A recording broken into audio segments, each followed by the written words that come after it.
बिछड़ते रास्तों का इश्क। पहली मुलाकात सिया को किताबों से बहुत प्यार था। वह कॉलेज की लाइब्रेरी में घंटों बिताया करती थी, खासकर क्लास खत्म होने के बाद, जब लाइब्रेरी में शांति होती थी। एक दिन जब वह मिर्जा गालिब की कविताओं की किताब निकालने जा रही थी, तभी किसी और ने भी उसी किताब को पकड़ लिया।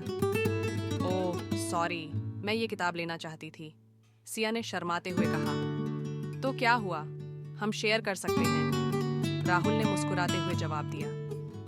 सिया को उसकी बातें अजीब लेकिन अच्छी लगीं। राहुल के चेहरे पर आत्मविश्वास था, लेकिन उसकी आंखों में एक अजीब सी गहराई थी, जैसे उसने जिंदगी के कुछ मुश्किल मोड़ देखे हों।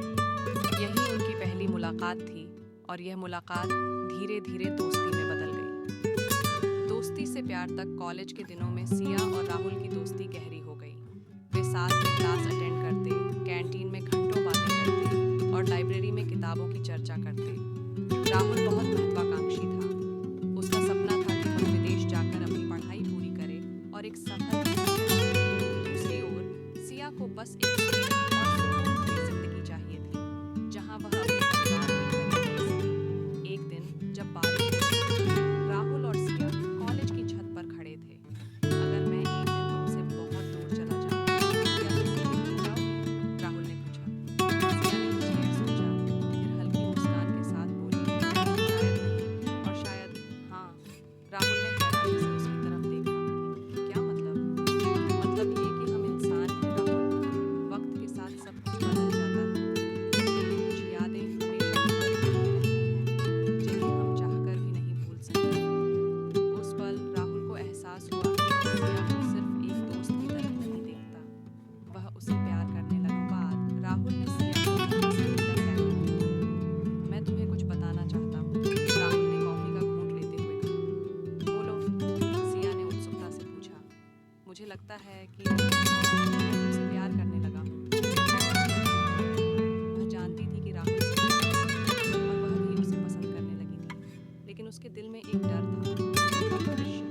फिर भी उस वक्त उसने अपने डर को नजरअंदाज किया और बस एक शब्द कहा, प्यार करती हूँ। उनका प्यार हर रोज कहलाता गया। वे शहर की गलियों में घूमते, समंदर किनारे बैठते और अपने सपनों के बारे में बातें करते। सिया को राहुल की हर छोटी बड़ी बात पसंद थी, उसका जुनून, उसकी बातें, उसकी हंसी। राहुल को सिया की मासूमियत और उसकी गहरी सोच बहुत अच्छी लगती थी। लेकिन हर प्यार की कहानी में एक मोड़ आता है, जहाँ सब कुछ बदल जाता है। जुदाई की आहट। राहुल की मेहनत रंग लाई और उसे अमेरिका की एक प्रतिष्ठित यूनिवर्सिटी में एडमिशन मिल गई। वो बहुत खुश था, लेकिन सिया की आंखों में उदासी थी। तुम खुश नहीं हो? राहुल ने पूछा।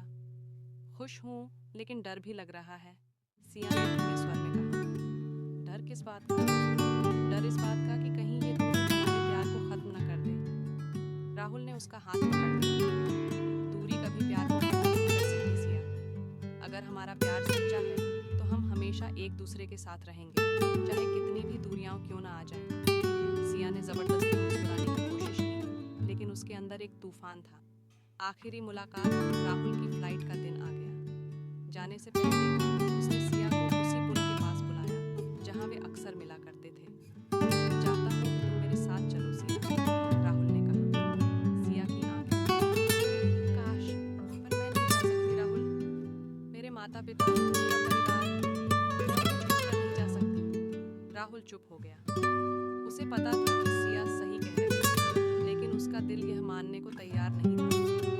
कुछ देर की चुप्पी के बाद राहुल ने सिया को गले से लगा लिया। क्या तुम मेरा